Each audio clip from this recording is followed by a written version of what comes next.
But once I get into that flow, it's it's so beautiful. It just words cannot explain really how it is. And then it takes me and it takes me. Sometimes I one time I painted so long that my arm just got so like,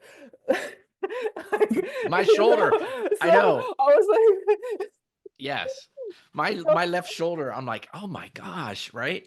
Um, I think of all the people that I've interviewed on this podcast, that you just expressed the feeling of it probably better than anyone I've ever uh, uh, interviewed. Welcome to the Spiritual Artist Podcast. This is Chris Miller. I invite you to join me as I interview artists from a variety of disciplines. We'll share powerful stories and lessons learned while making their art.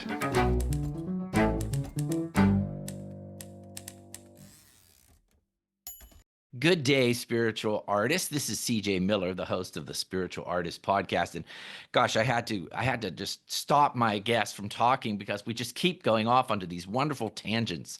And I think when you meet someone that is of like mind, a like soul, that's just what happens, right? There's just this incredible synchronicity, and you share ideas, and I'm so excited for this podcast.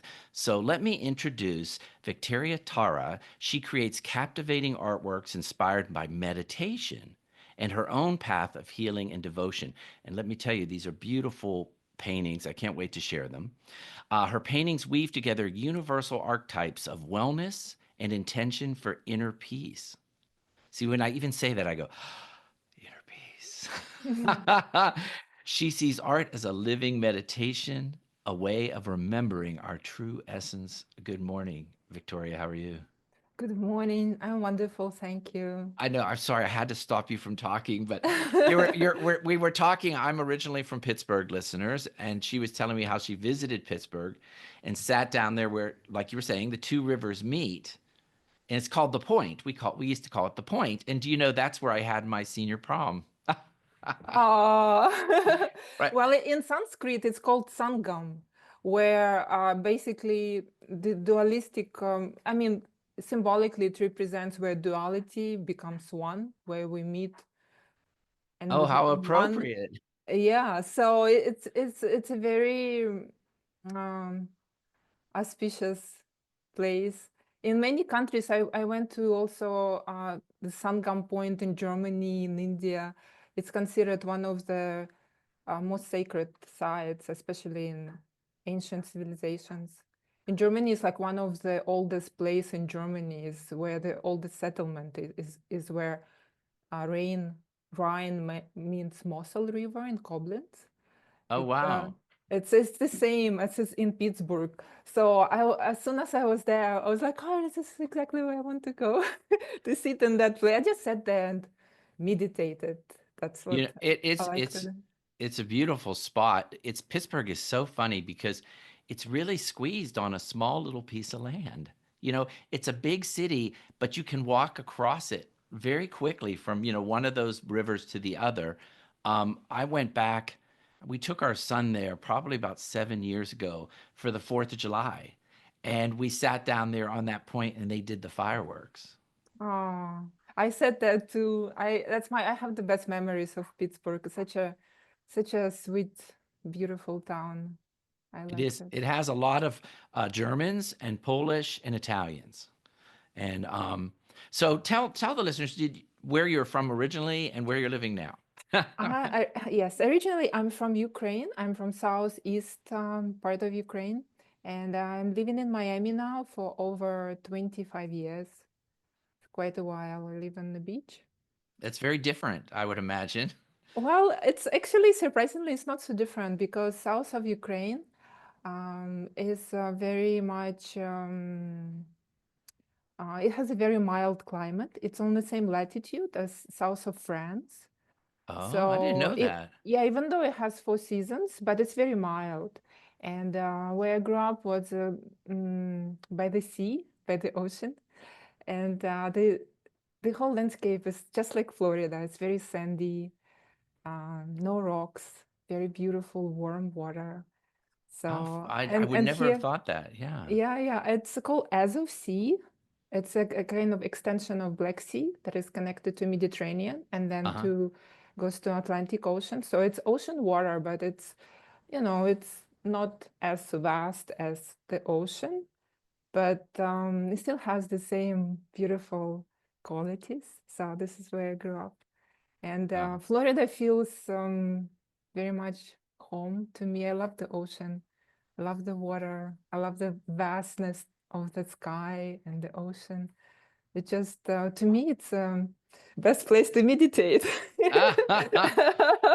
That's funny. I agree. There's something about the beach when you go there. If you just, for me, sitting on the shoreline, that makes me kind of revisit my whole life. There's something about the immensity of the ocean going out, and I find myself just kind of revisiting who am I, where am I going. It's very reflective. It is, it is. And I think it's very much like an archetypal for our consciousness um, to connect with the nature in this way, whether it's an ocean or forest or um, it's very healing in so many ways. I find it for myself. So it's yeah, I'm very grateful to be here. I go to the ocean a lot. It just, I love the sunrises here in Florida. Oh, We have sunrise from the ocean, yeah. and so such a beautiful time to be I there. used to love that, having breakfast on the beach, watching the sun come up. So when I grew up, my grandmother lived in Pompano Beach. I don't know if you know where that is. Yeah, And yeah. yeah, and we would go down and visit her. And I loved they would have breakfast. They always had breakfast out there on the, like on a hotel right next to the water, and it is beautiful. So real quick, I just want to do a little mention. It wouldn't be right to have this, and then I want to talk about the healing of your work, but obviously, since you're from Ukraine, I do want to just acknowledge that because it's such a. I think for so many of us, it's just hurts our heart what's going on over there, and and it must be really tough for you if you still have family there, and I think you said you do. Yeah, You I know, do. And it has been extremely tough, very tragic what's going on there. My whole entire family are very affected by what's going on. So, what can I say? It's heartbreaking. It has been very difficult the 3 years to handle everything that has to do with the war. It just very, very tragic. it is, and I think there's so many people that are just so tired of this aggression and taking and greed. We just seem to be at this culmination, and it's not. It's globally, but obviously Ukraine is such a pivotal place um, that represents that. That Right. To be Ukrainian, to go through what's going on, is because it's so close to home. And my whole family is affected, and the places where I grew up, this beautiful beach where yeah, I grew up, now it's under military occupation, so I can't even go there. And my whole family is there, and they go through a lot of suffering. And the whole nation goes through tremendous suffering. One could say it's also opportunity to awaken, which is true. However, there is just a lot of pain, a lot of just a lot of tragedy, people losing lives, relatives, homes, have to go to involuntary um, to become refugees. yeah, They hoping to be back home, and nobody knows if they ever be home. It's just like, what can I say? yeah. It's it's tough. I think what I would ask all the listeners to do, if you could, right now, is, and I feel this just from your speaking, is just send a loving prayer to those people, and a prayer of protection, because it's this pain and this suffering is not necessary. You know what I mean? Right. It's not necessary. I think it's the worst thing that humans can do to each other is have a war. And So just if everybody just sends a little love and healing, which leads me to, it's like your life work, right? Your life work. I look at these paintings, and so much of it you say is healing. So can you explain that a little bit? Like, yeah. Sure. Well, it's my own path of healing, and I feel it's also very symbolic in a way that we'll go through the journey like from darkness to light. It's very symbolic what the human soul goes through. So, and I feel like my art resembles that. It has the images of like almost like resembles the unfolding lotus flower, Mm. which grows from the mud, from the darkness, and the sun comes out and it turns towards the sun and it opens up and it blooms, and the petals are untouched by the mud, by the darkness. And I feel it's a kind of symbolic of our soul, that we go through this process from from sadness, from darkness, of depression, of frustration. Everybody can relate. Everybody has a different um, constellation of different things that we want to let go of. And from that, we go towards the light, towards the inner peace, the healing, the kindness, all the wonderful things that we all want. We all want happiness. We all want to be safe. We all want to just wake up and be joyful. And so that's the path that we go through. And on the way, whatever comes up, there's so many beautiful, wonderful teachers, and a lot of them you are featuring on your channel, that help to deal with grief, with different. That was a wonderful talk, by the way. So Yeah. I think it helps to Susie. sort of like clear all that darkness, and all is left is this beautiful lotus flower opening up to the sun, and this is who we truly are. And I feel this is what my paintings are all about, is that highest potential of all of us have as human beings to go to the light and to bloom, to open up. And No, that's what my inspiration is. This is what comes to me in meditation. This is how my whole life has been, to work through whatever like dark emotion comes up, which they do come up. yeah, they do. It's part of being human, right? I mean, yeah. It is. But even situation happens, we don't have to suffer. It's like, how they say, pain is inevitable and suffering is a choice. It's easy to say, but it takes a lot of inner work to really be that, to embody that. And so this is my aspiration. This is my way of my life, that I look Well, for light. well, let me ask you, let's unpack this a little bit, because there's so many things you're talking about here that I relate to, but I'm curious as to your process. So you talk about meditation. Do you meditate before you begin a painting, or do you feel like when you're actually in the process of painting that it is a meditation? Well, it's both, it's both, because in order to even be painting, it's interesting that for me, I cannot just paint just like that. I have to come to the state of mind when I could say there is a stillness of the mind. And this is not easy because things come up. So whatever things come up, I work through it and I work through it and I work through it. And then there is like, it opens up with this stillness, and I rest there. Mm. And in that, inspiration comes through. And then I go paint. And then that's the continuation of that.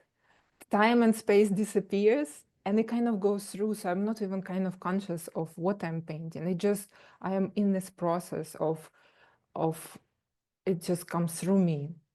So when you're doing it, so you meditate and you get to that, I call it that silent space of I call it a space of love, because you're not in judgment and you're not in worry and you're right present. See, I think you're present in the moment. Exactly. So you go in and you start painting. What happens?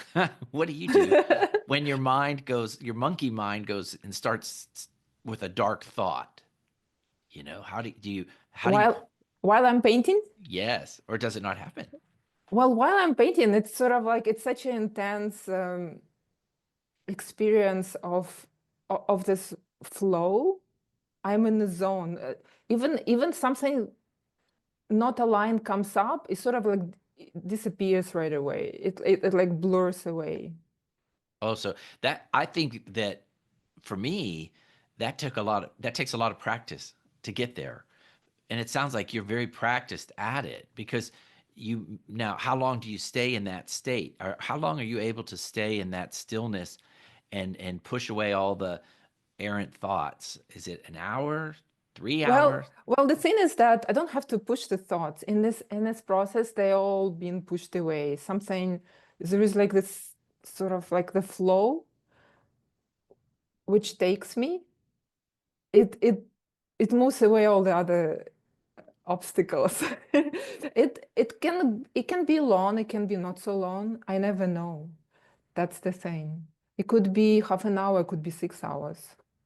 Well, it's interesting. When I started doing my work, I swear it was 2 minutes. Like I could stay in that flow for like 2 minutes, but and I tell my students this, right? I say, focus on stretching that time, letting it get bigger and bigger because it's a practice. And now you're right. I I mean, I'll be honest with the listeners, maybe tops 2 hours before I call it little Chris comes back in, but I can get into that place for like 2 hours, but it's very intense and it's exhilarating, but it also takes energy.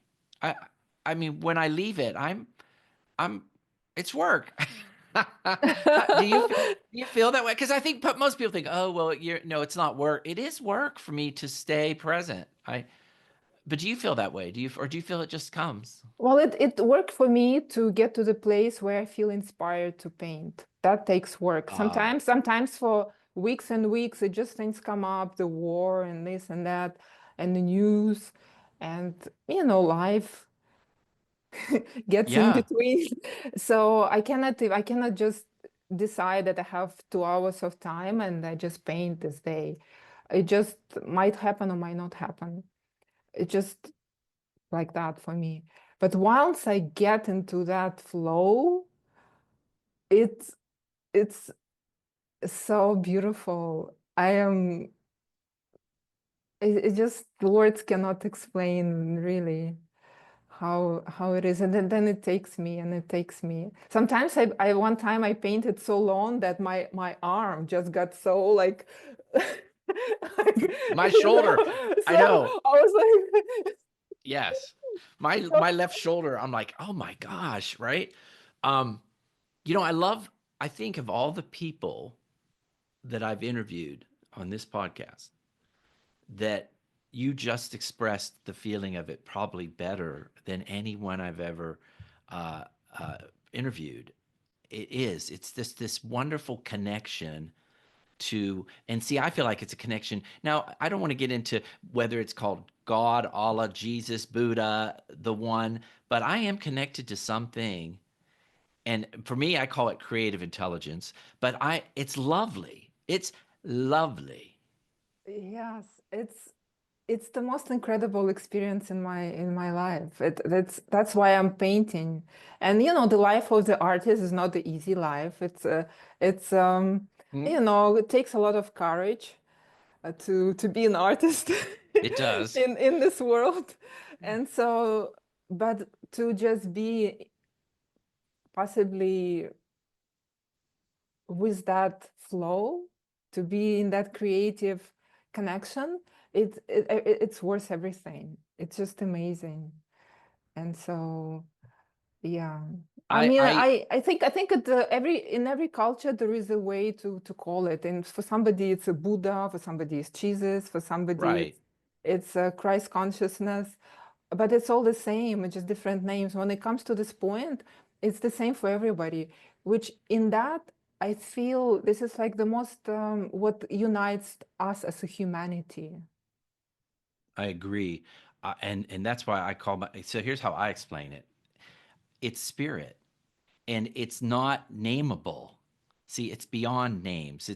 And we keep trying to name it from our perspective, where we live and all. But I agree with you. It is what unites us, because we all, or I don't know if we all do, but most of us have had that experience, whether it's for a minute when they're in a race and they're running and they have that, they're doing what they love. When you do what you love and what you are meant to do, like what is your creative DNA, it doesn't, it's not just art. I don't think it's just in art.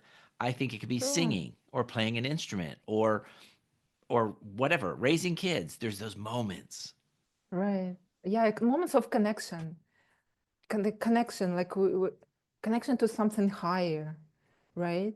I sometimes I call it light, but it's truly not describable. There is no name for that. It's beyond every. I feel like every time we try to name it, it's like we limit what it is, Exactly. because it's so much more than anything.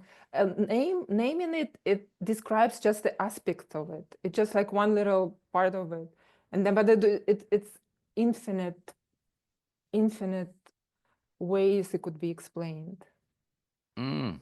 I But love that's this. I love this conversation because it's true. It's what I try to get across to people. And you're right. Names just limit it to one aspect. And so that's why I think it's important. And I wish and I hope that humanity opens up and recognizes this. And instead of us fighting over all these differences, we see that there is truly one connection, that we are all connected. And we get over our little selves, all the little Chris's out there. Just get over it. Stop obsessing about name. And I've had people do that. I've had people that say they're spiritual, and I'll have a conversation and they'll correct what name I'm using. And I'm like, can you get beyond the name? And I talk about that in my book, obviously, but yeah. Are you familiar with Hilma Aft Klint? Yes, of course, she's Ah, my favorite. I thought so. I thought so. I look at your work and it feels very much aligned with that. Not that it looks like her, because it can't. It's you. Mhm. It's definitely you, and it's unique to you. But there's that meditative, spiritual, you when you look at an image, you kind of get lost in it. Like it makes you go, right? You just breathe, Yes, but breathe. I love that about it, because that's what helps to, I call it, like focus your attention on the silence between the thoughts, you know. And this is what I feel my paintings would facilitate, is that it creates that space between the thoughts. And I feel that's the entrance to that undescribable, unimaginable, beautiful experience that we were talking about. It's the silence. I do a little meditation in the morning, and this morning I was sitting on the couch and I ground with the room, right? And it was very quiet, and the dogs were laying next to me, and I was drinking my coffee, and far away I heard a bird. Just and he was pronouncing spring, like ba ba, and then ba ba, but it was the space between the ba bas, right? That was so juicy, right? It was that that silence that's so Yes. magical. Yes, miracles happen exactly there in that silence.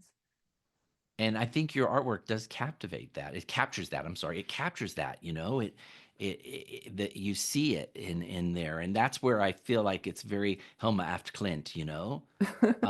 And she was hidden. She was an unknown artist, right? I mean, I don't think she was discovered till after she died. I think she, in her will, she asked not to show her work for 20 years.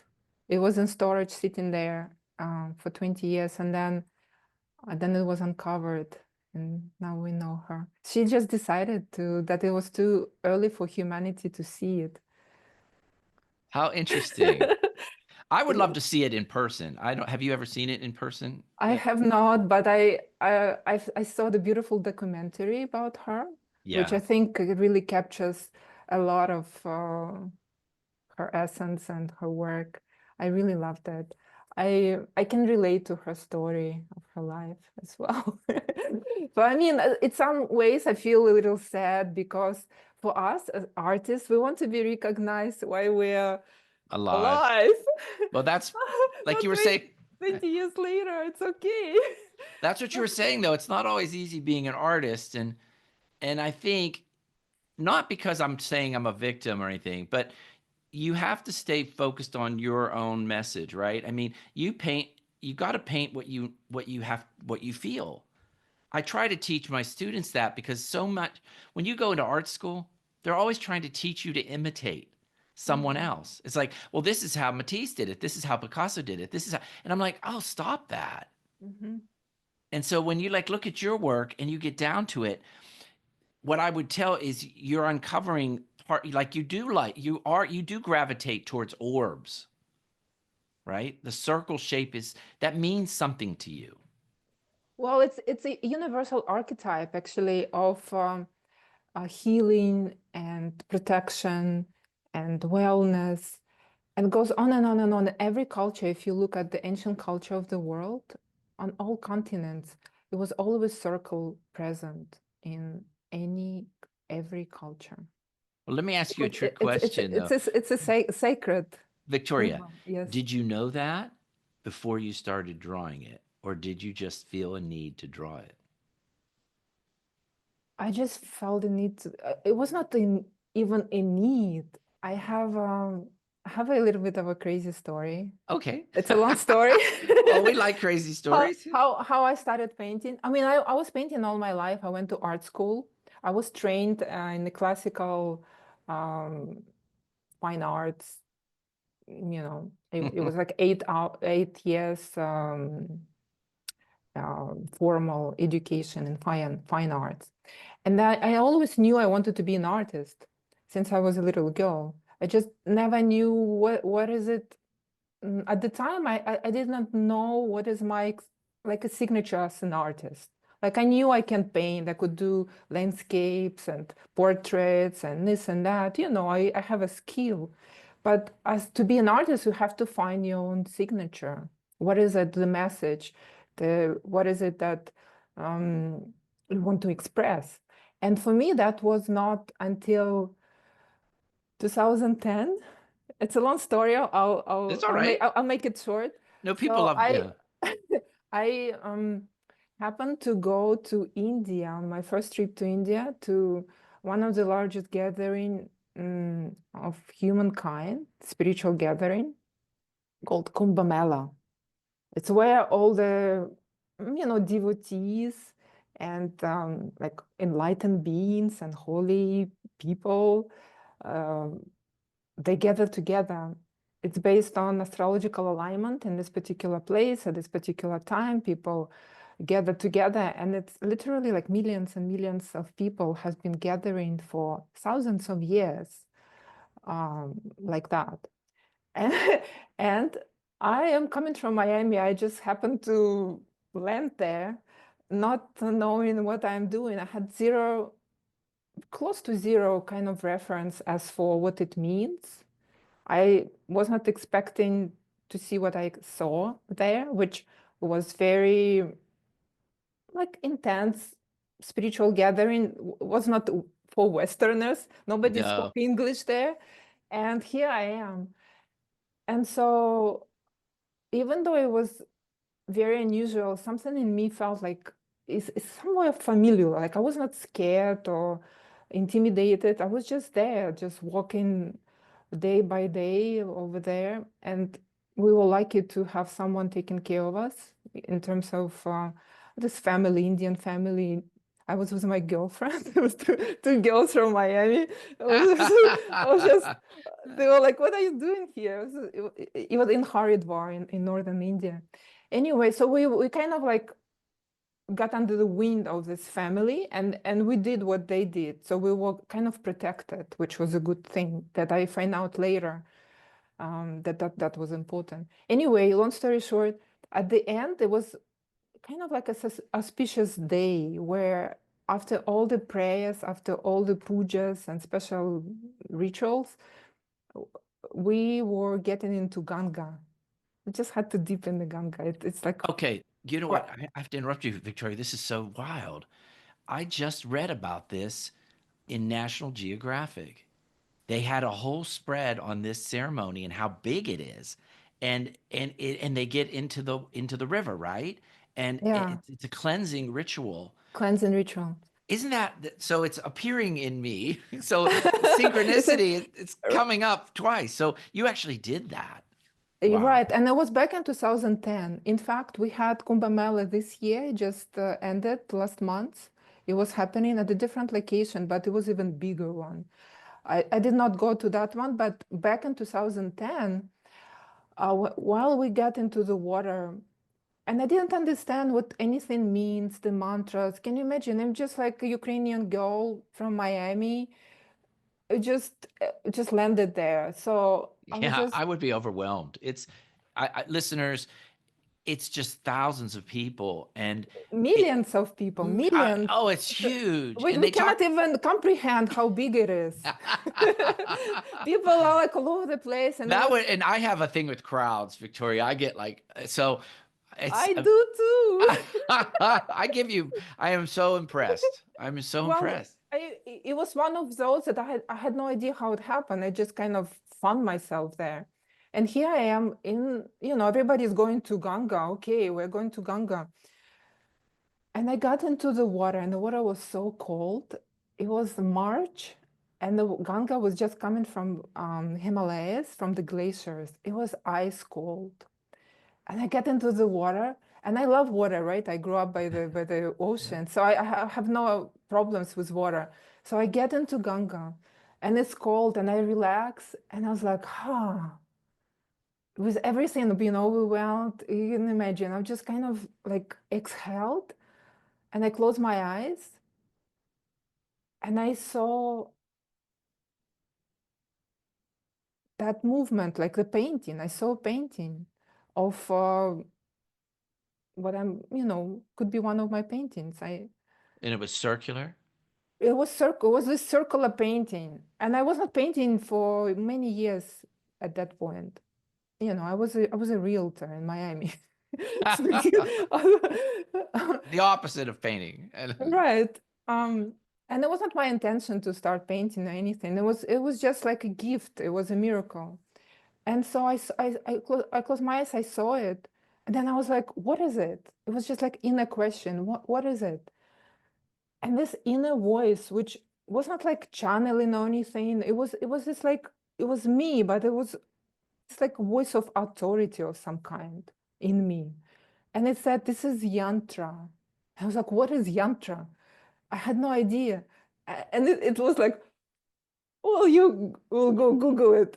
And I Google was it. like, and I'm like here in the water. I was like, yeah, fine, great. I was like, what is it? And then it was like, this is the healing art that you will be working with. You'll be painting it, and it will help to heal you, and then you'll be helping to heal people.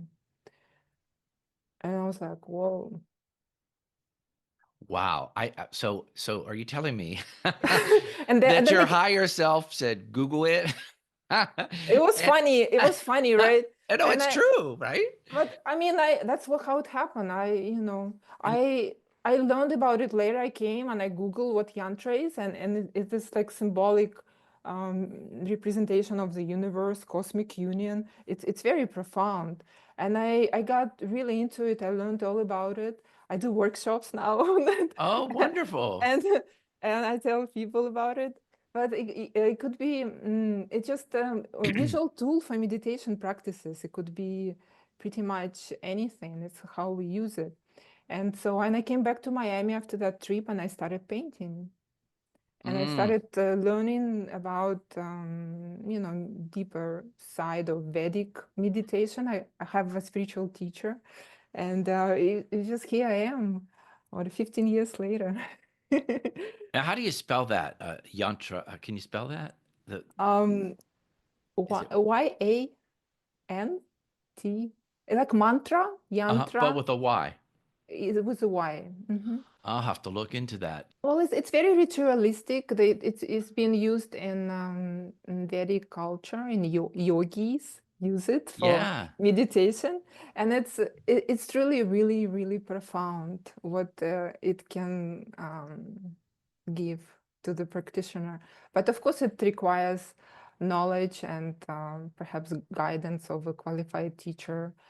But on on our Westerners level, we there's a lot of information out there. It's really beautiful, and in our workshops we paint yantras based on particular intention, and so it helps people to kind of like create their best selves. So they set an intention for Yeah, themselves, yeah, and yantra then is very intentional. It originally in the Vedic culture, it represents the deity. Let's say, Lakshmi, the goddess of prosperity. She would have a yantra, Lakshmi yantra. And so to connect to her energy, yantra could be used. And so that will connect with prosperity, and not only material, but, you know, emotional prosperity, spiritual prosperity, the wellness of the mind. They call it viveka in Sanskrit. That helps you. Viveka helps us to choose right for ourselves, and it's considered also wealth to have a good mind. So Lakshmi would like give. So person would connect to Lakshmi and would ask what they want, and so they would use yantra for that in traditional practices. So it feels like, correct me if I'm wrong, that the painting itself is a form of prayer. For sure. And it could be very intentional too. That's why, coming from that tradition, I feel that what my art is, that I'm bridging the two worlds, the Eastern and Western culture, that the essence is of the Vedic tradition of the yantras, but what it is a Western painting. It's it's contemporary painting. But it has that intention, it has that energy, because this is what I am meditating on and working on.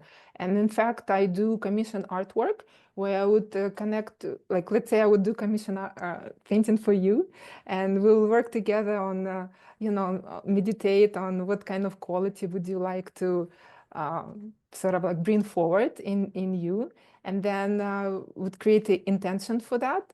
And then the painting will come up, and you'll have it, and you'll connect to it, and it will help you. That's the thing. Oh, it's fascinating. I have a couple people I interviewed a while back, that one guy in Australia that does work like this, and a guy in California. But so there is a trail. It's very traditional. Just yantra itself, it's good to learn as addition to anybody's meditation practice.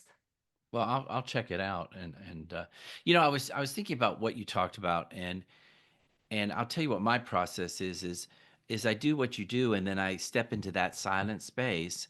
And this is what I try to teach the people on my retreats and stuff, is to just paint and let something come out in that silent space. Whatever comes out is part of what's unique to you. I call it your creative DNA when you're connected to that space. And in you'll find that certain shapes, like a circle or a squiggle or organic or square, will come from you. I think everybody's unique. We all have For sure, for sure. Everybody is unique. a unique Everybody language. is beautifully unique. And I think it's as we teach art, that's what we embrace in people, their uniqueness, to empower that and to give it voice. Right. And so I look back at like when I went to art school, instead of teaching people how to be like other artists, although I know there's technique that you can learn, I rather help people learn how to be who they are, how to get quiet and find that space and clear out. I will tell you this really wild story. I called a remodeling guy in my house a couple weeks ago, and he comes through. He's an average guy, average remodeler, and he comes through my house, and at the end he turns to me and goes, "I don't usually tell people this, but when I came into your house, it just took my breath away." And I was like, "What do you mean?" He goes, "Well, everything is so purposeful." He goes, "Every painting, just I turned in every corner, I'd see a painting." And he goes, it took my breath away." And he proceeds to tell me how he's always been a very emotional, empathic person, that his wife kind of makes fun of him. But he said he literally couldn't think straight. Oh. And it's funny when someone talks to you like that, right? And I'm sure you experience that too when people see your art. And sometimes I get surprised. I'm like, well, it's just my painting. You know what I mean? But people do feel from a painting. Oh, definitely, definitely. That's the power of art. And I feel we as artists, I feel that we almost kind of have a mission to bring forward that, positive energy with our light. The world, the way it's going right now, there is so much tragedy and depression and fear.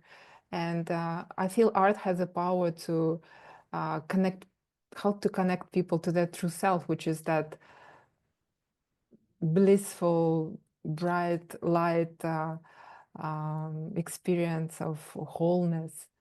And so they feel it in your art. It's wonderful.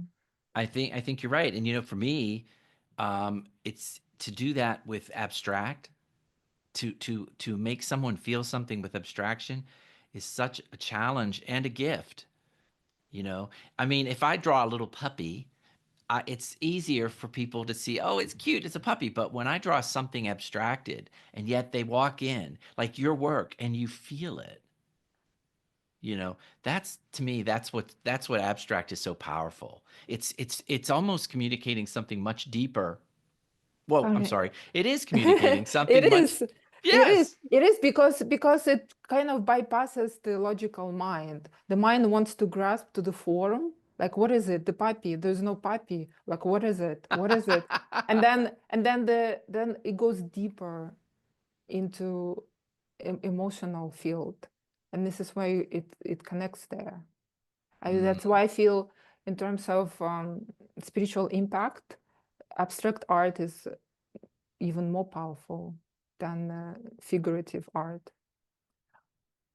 See, listeners, I found someone to agree with me, and I like it. I agree with you. For me, it is much more powerful for me to look at some abstracted shapes and yet feel something. You know what I've been doing, Victoria, last 2 years, I've done a series of paintings to music, and I'll just listen to the one song over and over again. For me, that's a way of just staying in that place as long as I can, especially when you're painting large, you know. Mhm. But I love that, transcribing an emotion, whether it's sadness or frustration or anger, in an abstract. And I know you're focusing more on joy, and I love that as well.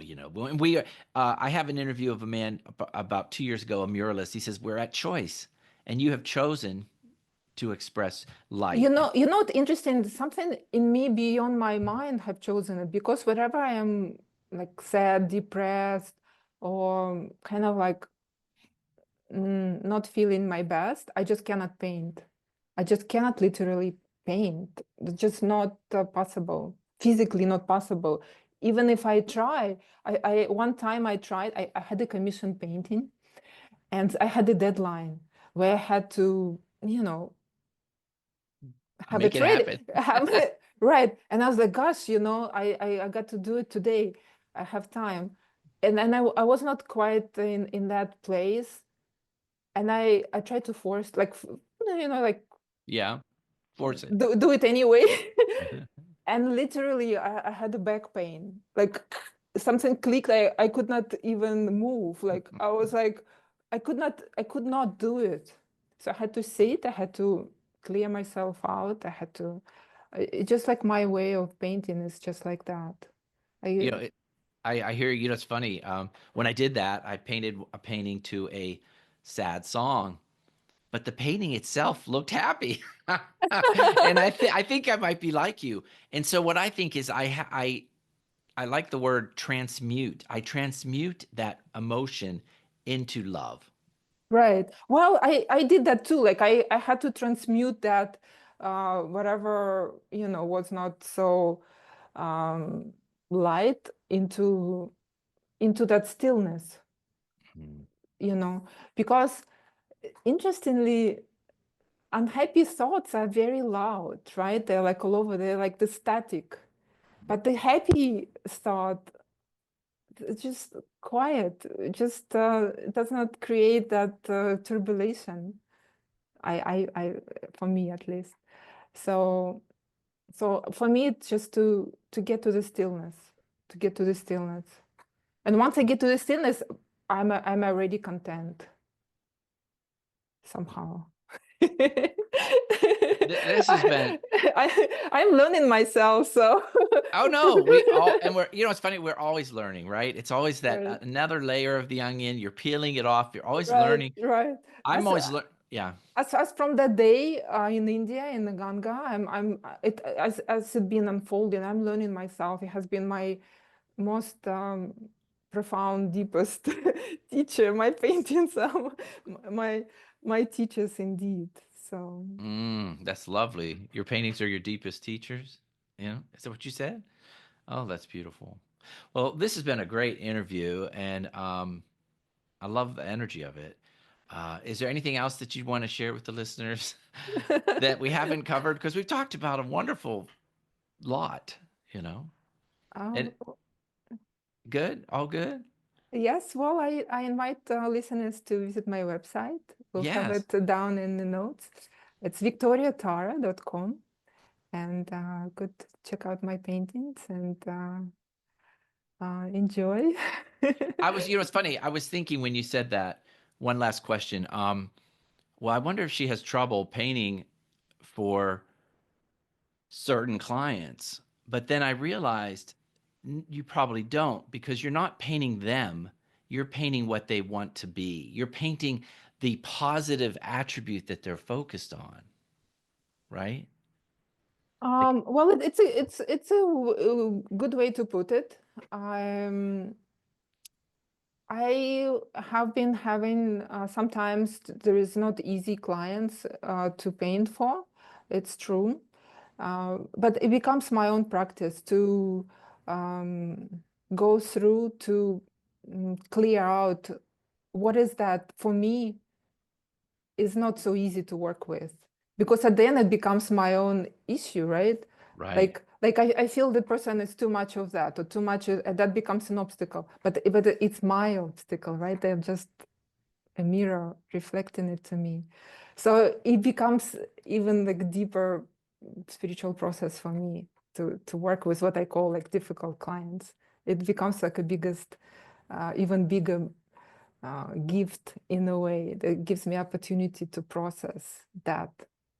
That's And beautiful. then once it's processed, there is just like because ultimately we all share the same perfect nature of the light. So Mm. I love working with commission paintings. It's my favorite work. um, I met really beautiful people being my You know, clients. One of the things I do is I can do what's called a spiritual declaration or a prayer for people, and what you just said, it's true. If I have any of any of that issue within, I have to clear it out even more within me. But that's why I love to do prayer for people, because it shifts me as well as them. And actually, it shifts me first and then them. Exactly, exactly. That's the blessing, that's the gift. And oh my God, yes. Ah, well, It's thank you for being on the Spiritual Artist Podcast. Thank you. And we'll talk more. Listeners, thanks for following the Spiritual Artist Podcast. This has been a great interview that really summarizes kind of what I teach, and also from this wonderful perspective. So I love Victoria's words and how she phrased this. Make sure to follow this podcast. I'm on YouTube if you want to see it visually. I'm going to have some of her artwork slide across the screen because it's absolutely beautiful. And she even put one in the background for me that was my favorite because it has my colors, which is orange, orange, orange. Yes. So everybody have a great week. Go out there and be a spiritual artist. Thanks again. Thank you. Thanks again for listening to the Spiritual Artist Podcast. Whether you're watching this show on Apple Podcasts, Spotify, Google Play, or iHeartRadio, make sure you choose the subscribe button so that you will receive updates when new segments are released. Most importantly, be still, listen, and know that you are a spiritual artist.